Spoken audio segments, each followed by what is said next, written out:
राम राम जी, कैसे हो आप सभी। उम्मीद करती हूँ बहुत अच्छे होंगे। और स्वागत करती हूँ आप सभी का अपने इस चैनल अपना अपना लाइफस्टाइल में।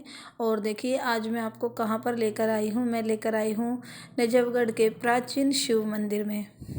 और शाम का समय है और आज है प्रदोष का व्रत। और मैंने व्रत क्यों रखा और क्या व्रत रखने से मेरी मनोकामना पूर्ण हुई, ये सब आज हम इस ब्लॉग में जानेंगे।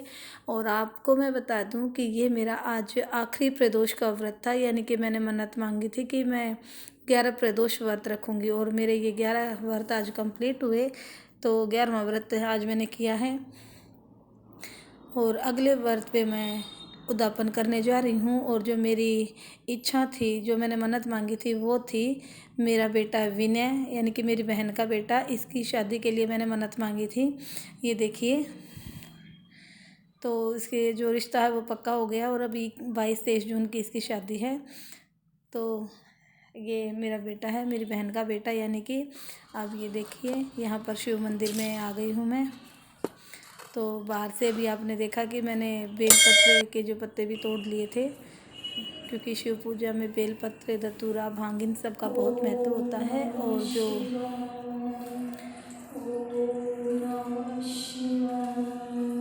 और अब ये मैंने पूजा जो शुरू कर दी है। जो पानी था उसमें गंगा जल मिला रखा है। साथ में मैंने ये पंचामृत ले रखा है। पंचामृत में घी होता है, दूध होता है, दही है, शहद है और खांड आप ले सकते हो। तो इन सब चीज़ों से मैंने जैसे शिवलिंग को स्नान कराया। फिर ये जो बेलपत्र हैं इनको मैंने चंदन से तिलक कर लिया था। और ये यहाँ पर जो अशोक सुंदरी, जो शिव की छोटी पुत्री का स्थान है, शिव से आगे, उस जगह पर मैंने सबसे पहले बेलपत्र रखा। ये मनोकामना पूर्ति के लिए होता है। और मेरी मनोकामना भगवान शिव ने जैसे पूरी की, प्रार्थना करती हूँ कि ऐसे ही आप सबकी मनोकामना भी भगवान शिव पूरी करें। यहाँ पर मैंने बहुत अच्छी तरह से बैठ के पूजा आराधना की है, आरती भी की। शिव का मंत्र है, जो जाप है ओम नमो शिवाय का, वो भी किया मैंने। साथ में हरी मूंग के दाने और चावल के दाने, वो सब शिवलिंग पे अर्पित किए। फल फूल सारी चीज़ें जैसे कि मैं लेकर आई थी। और प्रदोष के जो व्रत होते हैं, इसमें जो पूजा का समय होता है ना, वो शाम के टाइम का ही होता है। और पूरा दिन मैं इस व्रत में कुछ भी नहीं खाती, बस सुबह जैसे चाय पी के और ऐसे ही व्रत रखती हूँ पूरा दिन बिना कुछ खाए पिए।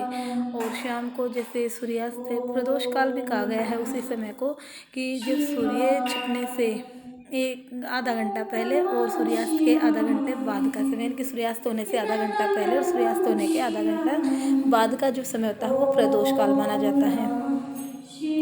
तो मैंने ये प्रदोष काल में ही पूजा की थी। 7 बजे के आसपास जैसे मैं मंदिर आई थी, 7 से कुछ पहले ही था। और मैंने पूरी श्रद्धा और भाव से पूरे व्रत रखे। और भगवान शिव ने मेरी मनोकामना 4-5 व्रत किए थे, तभी मेरी मनोकामना पूरी हो गई थी। मेरा पहला जो प्रदोष था वो मेरा रहा था 16 दिसंबर को। उसके बाद है ना 2 प्रदोष मेरे बीच में मिस हो गए थे, किसी कारण से मैं नहीं रख पाई थी। तो फिर मैंने दोबारा से ये पूरे किए। और आज मेरे जो व्रत हैं वो भगवान की दया से पूरे हुए और मनोकामना भी पूर्ण हुई।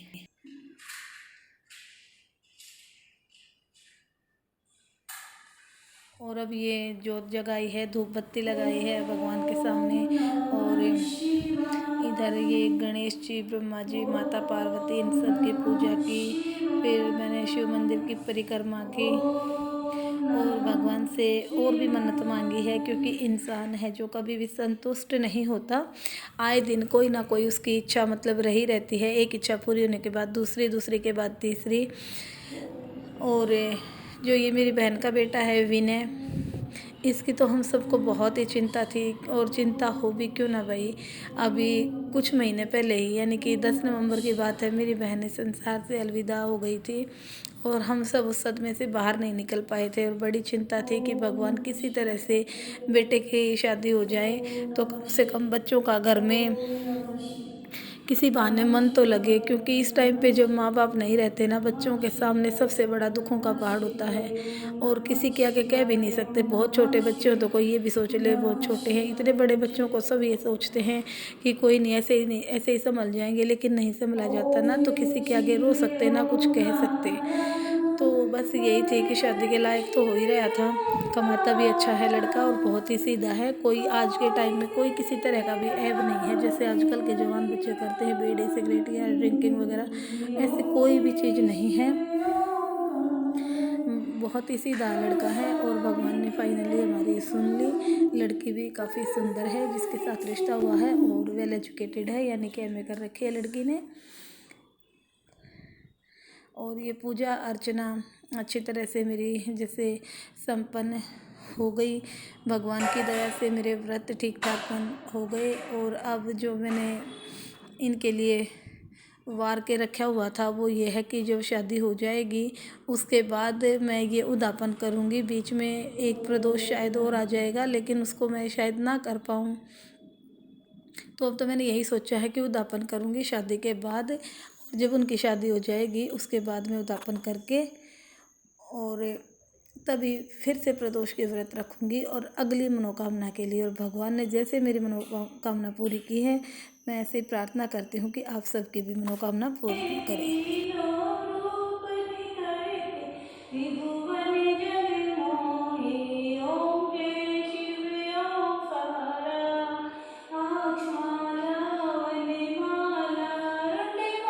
और यहाँ पर फिर मैंने पूरी पूजा अर्चना करने के बाद भगवान शिव के सामने बैठकर, नंदी जी के पास बैठकर भगवान शिव की आरती गाई। और भगवान शिव की आरती गाने के बाद फिर मैंने बाहर जो बेलपत्र का वृक्ष था, ये देखिए, इसके नीचे दिया जलाया और बेलपत्र के वृक्ष की भी पूजा की, क्योंकि शिव की जो पूजा है वो इन सब चीज़ों के बिना अधूरी मानी गई है। बेलपत्र का तो शिव पूजा में बहुत ही विशेष महत्व है।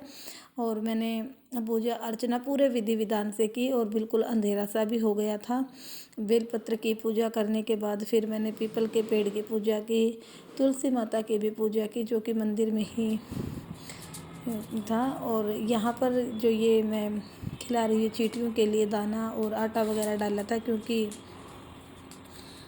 ये सब जीव भी तो हमारे ही भरोसे हैं, तो चींटियों को भी मैं ज़रूर खाना खिलाती हूँ।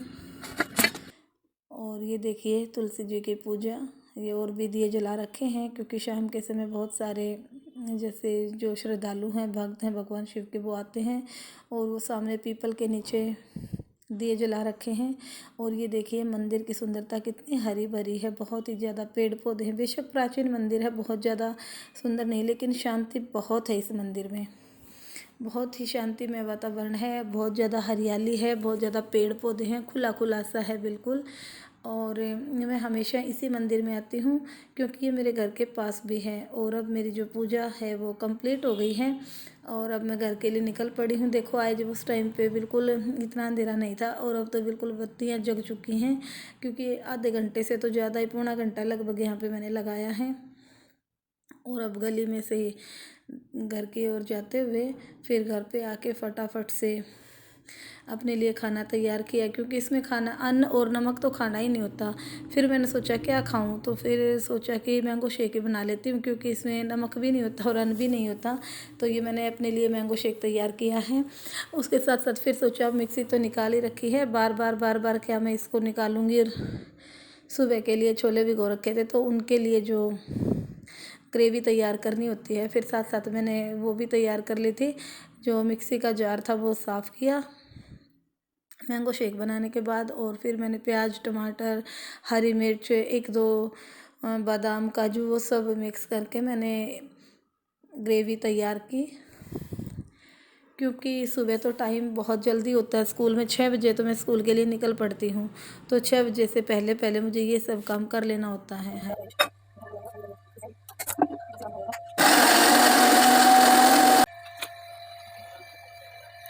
तो अब ये देखिए ग्रेवी बिल्कुल तैयार हो चुकी है और अब साथ साथ शुरू हो जाएगा मेरा सफाई अभियान, क्योंकि कुछ भी बनाओ तो किचन तो एकदम ऐसे खराब सा हो ही जाता है, बहुत बुरी हालत हो जाती है।